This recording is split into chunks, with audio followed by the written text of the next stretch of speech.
What is your message to America's partners around the world who have criticized not the withdrawal, but the conduct of that withdrawal and made them question America's credibility on the world stage? I have seen no question of our credibility from our allies around the world. Matter of fact, the exact opposite I've gotten. The exact opposite thing is we're acting with dispatch. We're acting, committing to what we said we would do. Sadly, but clearly, the president who prides himself on foreign policy experience is either horribly misinformed by his staff or feels that by saying everything is okay, it might just come true. Hard to know which is more concerning. Here's what world leaders are saying about America right now. UK House of Lords member Richard Dannett. The manner and timing of the Afghan collapse is the direct result of President Biden's decision to withdraw all U.S. forces from Afghanistan by the 20th anniversary of 9/11. This from the Wall Street Journal. German Chancellor Angela Merkel told her Conservative Party she believed Mr. Biden's withdrawal for domestic political reasons. Her potential successor, head of the Christian Democratic Union, called the Afghan withdrawal the biggest debacle that NATO has suffered since its founding. French parliamentarian Nathalie Loiseau, we lived a little bit, the great illusion. We thought America was back, while in fact, America withdraws. Joining us now, retired Lieutenant Colonel Ralph Peters, spent 20 years with U.S. military intelligence in the world's most dangerous conflicts and spent decades briefing and working with our allies. Good to see you, sir. We appreciate it. What's worse here, that America's allies think we're abandoning our commitments, or that the president can't seem to admit we have a problem? Which is worse, plague or cholera? I mean, it's all bad. It's all bad. And the president is, I'm really disappointed. He's being flatly dishonest. You only have to read the European media, follow European media to see that our NATO allies are furious and they're disheartened.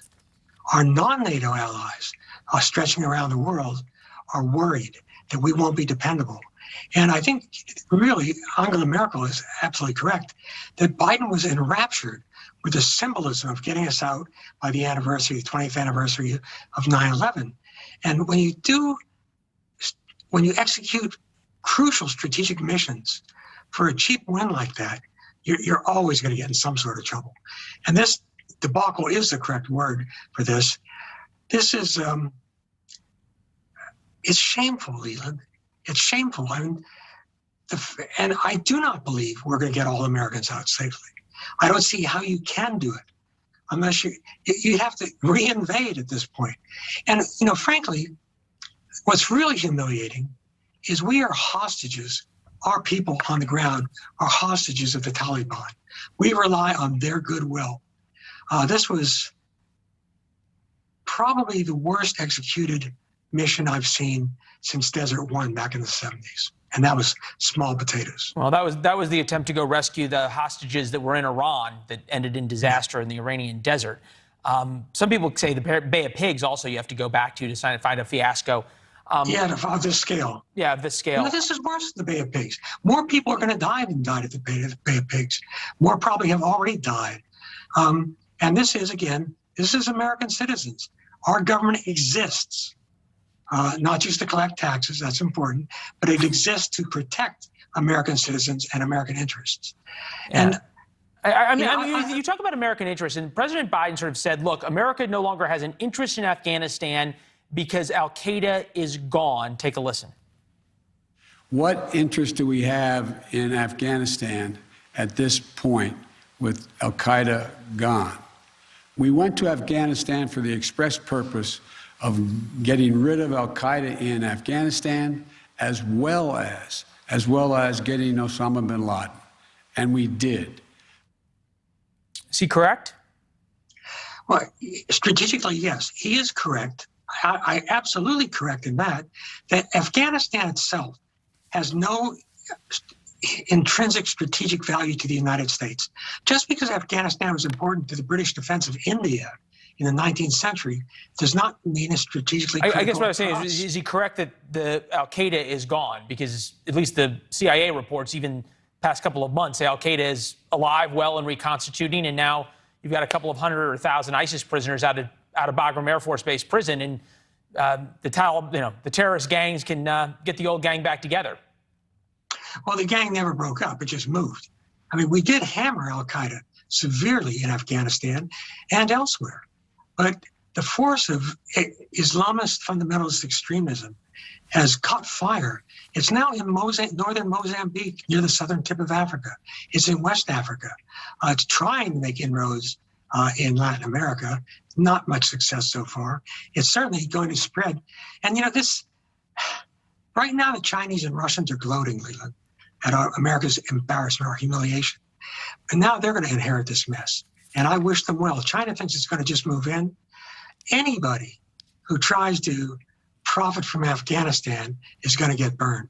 Yeah, Barron's had an article to just that effect. We're going to put it up right now, talking about how the Chinese are dancing on the American grave in Afghanistan. China strengthens ties with Taliban, revels in U.S., in quotes, defeat. And you can see the picture there with a Taliban official and a Chinese official. So why is this not going to work out well for the Chinese? Well, Afghanistan, we have this myth about it because it was important for the Brits almost 200 years ago, because it was briefly important for security reasons to the Russians. Afghanistan is the booby prize. Iraq was the fight that mattered. And of course, Obama, for his own political reasons, pulled out of that, and that opened the door for the rise of ISIS. I mean, look at a map. Afghanistan's the middle of nowhere, literally, for us. Iraq matters. And I'm not arguing we should have stayed in Iraq with 200,000 troops.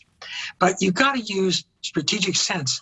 And unfortunately, I thought that Biden would have learned something from watching Obama's debacle in Iraq and Syria. Yeah, well, no, the withdrawal of U.S. troops in Iraq led to ISIS, and then we had to go back in. Real quick, in the last minute we have, it seems as though the Biden administration is continuing to make this mistake of believing sort of that all men are good, and if only we make deals with terrorists, they'll keep them. Fair assessment?